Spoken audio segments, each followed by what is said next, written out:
Cricketer Rishabh Pant की हालत अभी स्थिर है और अभी वो खतरे से पूरी तरह से बाहर हैं। देश दुनिया से उनके लिए दुआएं की जा रही हैं। प्रधानमंत्री मोदी ने भी ऋषभ पंत की मां को फोन किया और उनका हाल जाना। लेकिन सवाल ये उठता है कि पंत का एक्सीडेंट हुआ कैसे। हम आपको पंत के एक्सीडेंट की इनसाइड स्टोरी दिखाते हैं।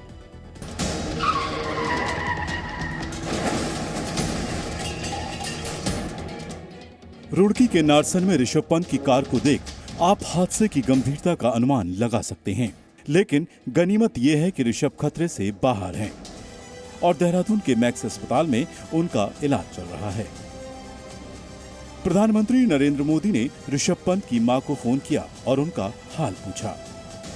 क्रिकेटर ऋषभ पंत की कार रुड़की के रास्ते में बेकाबू हो गई थी। माना जा रहा है कि ऐसा ऋषभ को नींद आने की वजह से हुआ। झपकी आने के बाद वो कार पर नियंत्रण खो बैठे। हादसा शुक्रवार। ये अपने खेत में 2000 मछलियां पाल के हर 6 महीने में 3 लाख तक कमा रहे हैं। आपको भी ये करना है, इनसे सीखना है तो फ्रीडम ऐप को अभी डाउनलोड कीजिए। सुबह करीब 5:30 बजे हुआ। जब यह हादसा हुआ उस समय ऋषभ पंत की मर्सिडीज कार की रफ्तार काफी तेज थी। सीसीटीवी वीडियो में कार डिवाइडर से टकराती दिख रही है। कार में वो अकेले थे, स्वयं चला के आ रहे थे रुड़की अपने परिजनों से मिलने के लिए।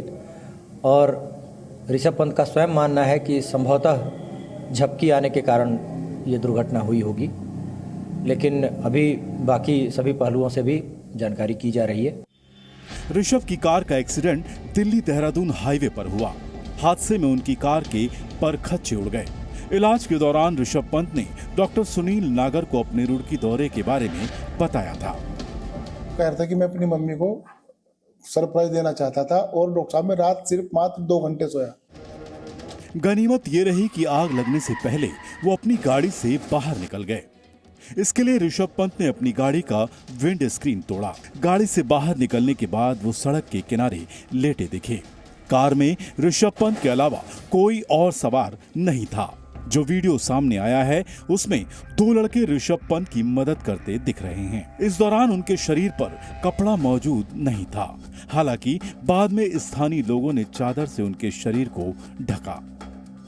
हरियाणा रोडवेज की एक बस भी जा रही थी, उनके ड्राइवर थे सुशील कुमार, इनके द्वारा तत्काल कंडक्टर के साथ उसमें मदद की गई और 112 को फोन किया गया। हादसे में ऋषभ पंत को काफी चोटें आई थी। उनके सिर से खून बह रहा था। एक वीडियो में ऋषभ पंत स्थानीय लोगों से बातचीत करते दिख रहे हैं। वहीं एक लड़का उनका हाथ थामे खड़ा दिख रहा है। हालांकि डॉक्टरों के मुताबिक ऋषभ पंत खतरे से बाहर हैं। वो स्थिर हैं और ऐसी कोई चिंता की बात अभी लग नहीं रही है। यानी कम नींद लेने की वजह से ही ऋषभ पंत की कार चलाते हुए आंख लग गई थी। आपको बता दें कि ऋषभ पंत के पास एक बैग था जिसमें कुछ कैश रखा हुआ था, जो हादसे के बाद सड़क पर बिखर गया। हालांकि चश्मदीद ने बताया कि ऋषभ पंत को किसी शख्स ने पैसे वापस सौंप दिए थे। कुलदीप नेगी, जी मीडिया, देहरादून। और इस वक्त ये भी जानकारी मिल रही है कि ऋषभ पंत को शरीर में कहां-कहां पर चोट आई है। हालांकि ये स्पष्ट कर दिया गया है कि वो खतरे से पूरी तरह से बाहर हैं। उन्हें कहां-कहां चोट आई है ये आपके लिए जानना जरूरी है, क्योंकि वो एक क्रिकेटर भी हैं और सभी उनके खेल के लिए उनको पसंद करते हैं। उनके दाहिने घुटने पर चोट है, लिगामेंट टियर हुआ है। दाहिनी कलाई में उनके चोट आई है। टखने और पैर के पंजे पर भी चोट आई है। पीठ पर काफी घाव देखा गया है और माथे पर 2 कट हैं। खासतौर पर जो टखने और पैर के पंजे की चोट है वो दाहिना घुटना और दाहिनी कलाई, क्योंकि वो एक विकेट कीपर भी हैं और शानदार विकेट कीपर हैं, ताबड़तोड़ बल्लेबाज हैं, इसलिए उनकी चोट लोगों को थोड़ी सी परेशान कर रही है।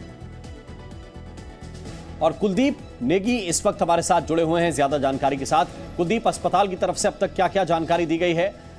ऋषभ चूंकि एक शानदार क्रिकेटर हैं, इसलिए लोग ये उम्मीद कर रहे हैं कि जल्द से जल्द रिकवर करें ताकि उनका क्रिकेट और अच्छी तरह से लोगों को देखने को मिले। देखिए बिल्कुल, जो लोग हैं, जो उनके फैंस हैं, जो उनके चाहने वाले हैं, वो लोग सभी दुआएं कर रहे हैं कि वो जल्द से जल्द रिकवर हों। और लगातार जो डॉक्टर्स की टीम है वो भी ऑब्जर्वेशन में उन्हें रखे हुए है। कल से जब से वो यहाँ पर पहुँचे उनका पूरा एग्जामिनेशन किया गया, उसके बाद आईसीयू में शिफ्ट किया गया। आईसीयू में भी लगातार डॉक्टर मॉनिटर कर रहे हैं, उनकी हेल्थ को चेकअप कर रहे हैं। और पहले जो कोशिश डॉक्टरों ने की थी वो ये की थी कि इस बात को डिटेक्ट करना है कि कहीं कोई बड़ी इंजरी अंदर तो नहीं है। तो एमआरआई जो कराए गए उनमें कोई भी ऐसी इंजरी निकल कर नहीं आई है। लेकिन किसी भी तरह की जो मेडिकल इंफॉर्मेशन है, हेल्थ बुलेटिन है, उनसे रिलेटेड वो जारी नहीं किया जा रहा है। और इस बात को लेकर साफ इनकार भी कर दिया गया है कि किसी भी तरह का जो मेडिकल बुलेटिन या हेल्थ बुलेटिन वो जारी नहीं किया जाएगा। सीधे बीसीसीआई को ही इंफॉर्मेशन शेयर की जाएगी और बीसीसीआई की तरफ से ही जो इंफॉर्मेशन है वो आगे दी जाएगी। कल भी जिस तरीके से जो इंफॉर्मेशन थी बीसीसीआई की तरफ से जो शेयर की गई थी एक मीडिया स्टेटमेंट, उसमें बताया गया था कि जो चोटें हैं वो कहाँ कहाँ पर आई हैं। रिस्ट में चोट बताई गई थी। इसके अलावा जो फोरहेड है वहाँ पर 2 कट्स थे। जो बैक है, बैक में भी घर्षण जिसे कहते हैं उस तरह की चोट थी।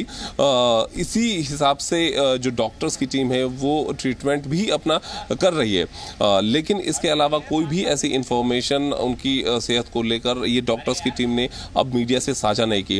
हालांकि इतना ज़रूर रहा कि आज सुबह के वक्त फिल्म अभिनेता अनुपम खेर और अनिल कपूर वो ज़रूर मिलने के लिए ऋषभ पंत से आए थे। उनकी माताजी से भी उनकी मुलाकात हुई है और उनकी सेहत को लेकर भी बातचीत हुई है। जब वो मीडिया से इंटरेक्शन उनका हुआ तो इस बात को उन्होंने कहा कि वो ठीक हैं, उनकी सेहत में सुधार हो रहा है, वो जल्द रिकवर होंगे, वो एक फाइटर है और जल्द वो कराएंगे। लेकिन जिस चीज का आप जिक्र कर रहे हैं कि अनुपम खेर पहुंचे, अनिल कपूर पहुंचे और दोनों जब बाहर निकल कर आए तो जितने तनाव में अंदर गए थे, किसी भी पेशेंट को देखने के लिए जब आप जाते हैं जो भर्ती होता है, उसके विपरीत बाहर निकले और दोनों ने यह बताया कि ऋषभ पंत खतरे से बाहर हैं और बहुत जल्दी वो रिकवरी करेंगे।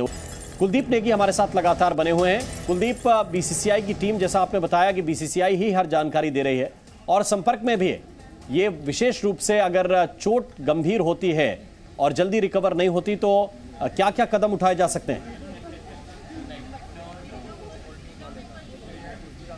देखिए, सबसे पहली बात तो यह है कि बीसीसीआई की टीम लगातार जो मैक्स के डॉक्टर्स हैं उनके साथ संपर्क में है और कल भी जो स्टेटमेंट जारी किया गया था वो बीसीसीआई की तरफ से जारी किया गया था। उसमें जो मैक्स के डॉक्टर्स हैं उनसे बातचीत करने के बाद ही पूरा स्टेटमेंट जारी किया गया था कि जो चोटें हैं वो कहाँ कहाँ पर लगी हैं, कितनी गंभीर वो चोटें हैं या नहीं है और पूरा जो ऑब्जर्वेशन में डॉक्टरों ने किस तरीके से उन्हें रखा जा रहा है, क्या ट्रीटमेंट दिया जा रहा है, ये सारा का सारा पूरा डिस्कशन जरूर रहा है। इसके अलावा जो डीडीसीए की टीम है ये भी जानकारी आ रही है कि वो भी उत्तराखंड अभी कुछ ही देर बाद पहुंच सकती है और मैक्स हॉस्पिटल में पहुंचकर वो ऋषभ पंत के हालचाल जानेगी, उनकी स्थिति को देखेगी। इस बात की भी संभावनाएं जताई जा रही हैं कि अगर कोई प्लास्टिक सर्जरी की जरूरत पड़ती है तो अपलिफ्ट, एयरलिफ्ट भी यहाँ से किया जा सकता है। इस बात की भी ज्यादा संभावनाएं बन रही है।